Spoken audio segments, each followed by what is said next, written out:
Eu ia andando pela Avenida Copacabana e olhava distraída edifícios, nesga de mar, pessoas, sem pensar em nada.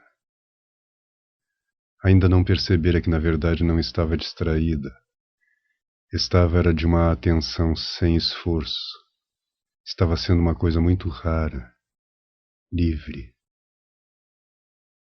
Via tudo e à toa. Pouco a pouco é que fui percebendo que estava percebendo as coisas. Minha liberdade então se intensificou um pouco mais, sem deixar de ser liberdade. Não era tour de propriétaire, nada daquilo era meu, nem eu queria. Mas parece-me que me sentia satisfeita com o que via. Tive então o sentimento de que nunca ouvi falar.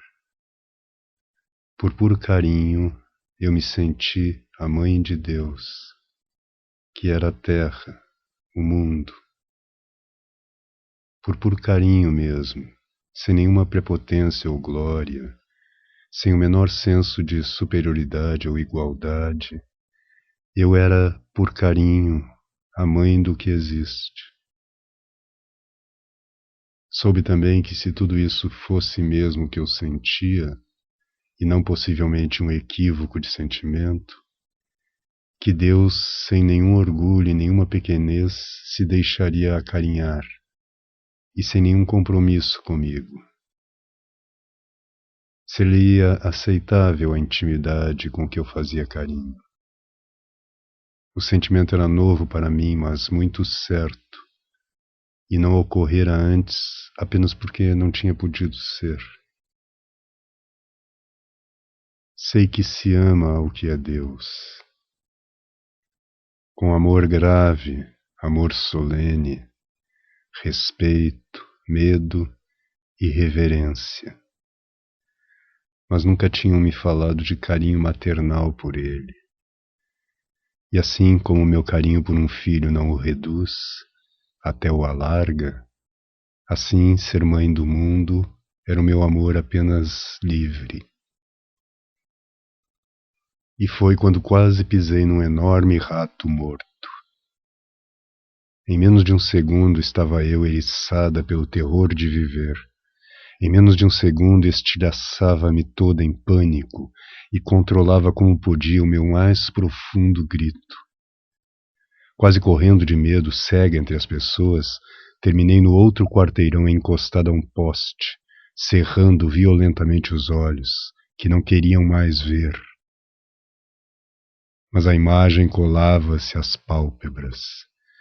Um grande rato ruivo, de cauda enorme, com os pés esmagados e morto, quieto, ruivo.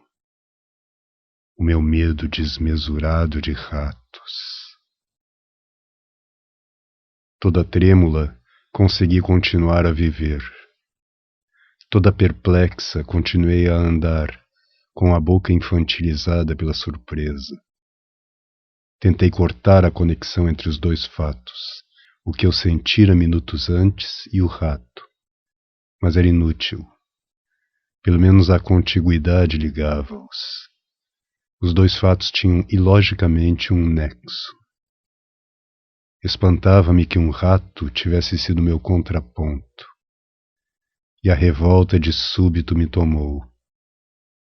Então não podia eu me entregar desprevenida ao amor?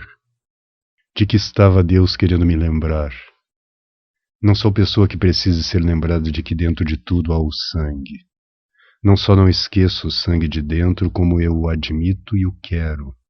Sou demais o sangue para esquecer o sangue.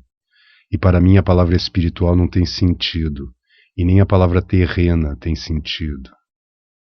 Não era preciso ter jogado na minha cara tão nua um rato.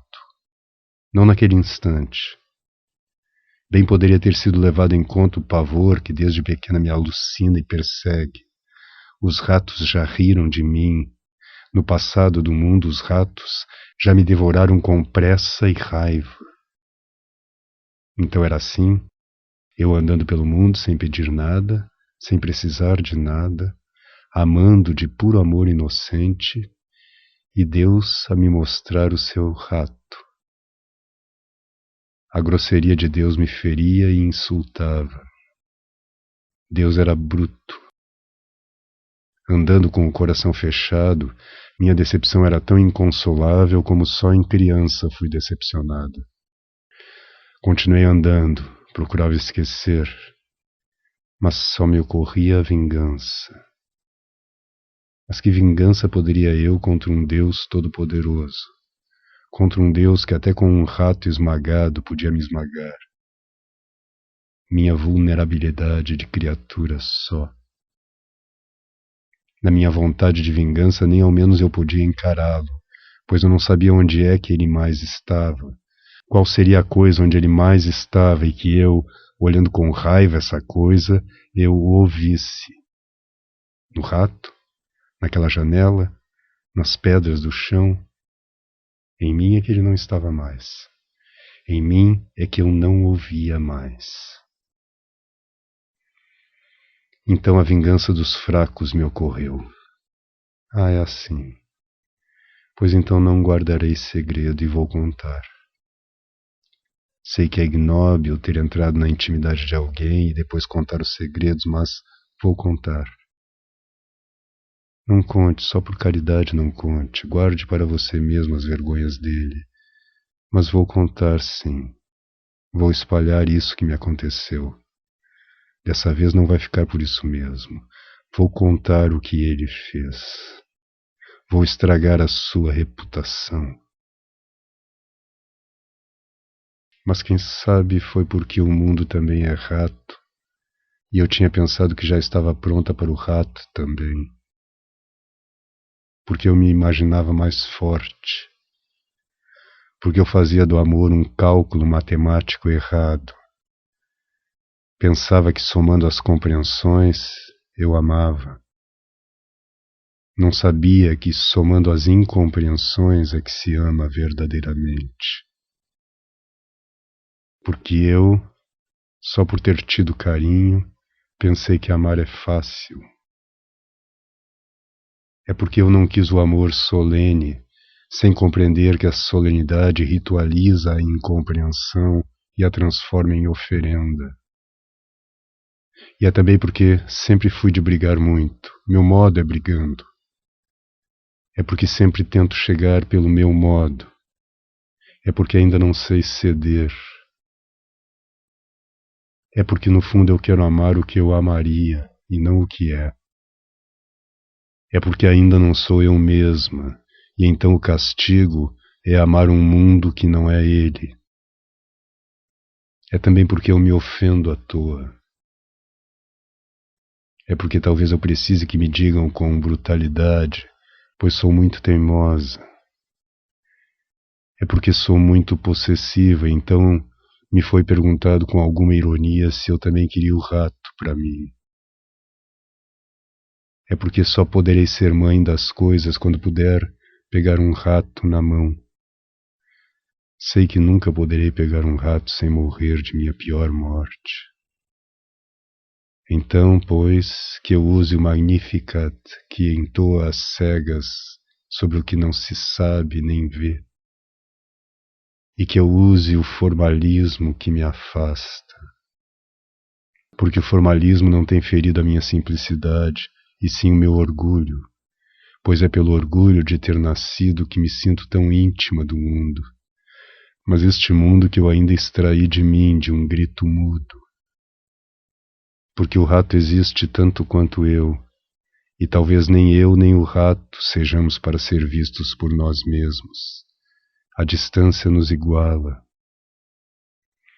Talvez eu tenha que aceitar antes de mais nada esta minha natureza que quer a morte de um rato. Talvez eu me ache delicada demais apenas porque não cometi os meus crimes. Só porque contive os meus crimes, eu me acho de amor inocente. Talvez não possa olhar o rato enquanto não olhar sem lividez esta minha alma que é apenas contida. Talvez eu tenha que chamar de mundo esse meu modo de ser um pouco de tudo. Como posso amar a grandeza do mundo se não posso amar o tamanho de minha natureza? Enquanto eu imaginar que Deus é bom só porque eu sou ruim, não estarei amando a nada. Será apenas o meu modo de me acusar. Eu, que sem nem ao menos ter me percorrido toda, já escolhi amar o meu contrário, e ao meu contrário quero chamar de Deus. Eu, que jamais me habituarei a mim, estava querendo que o mundo não me escandalizasse. Porque eu, que de mim só consegui foi me submeter a mim mesma, pois sou tão mais inexorável do que eu estava querendo me compensar de mim mesma com uma terra menos violenta que eu. Porque enquanto eu amar a um Deus só porque não me quero, serei um dado marcado, e o jogo de minha vida maior não se fará. Enquanto eu inventar Deus, ele não existe.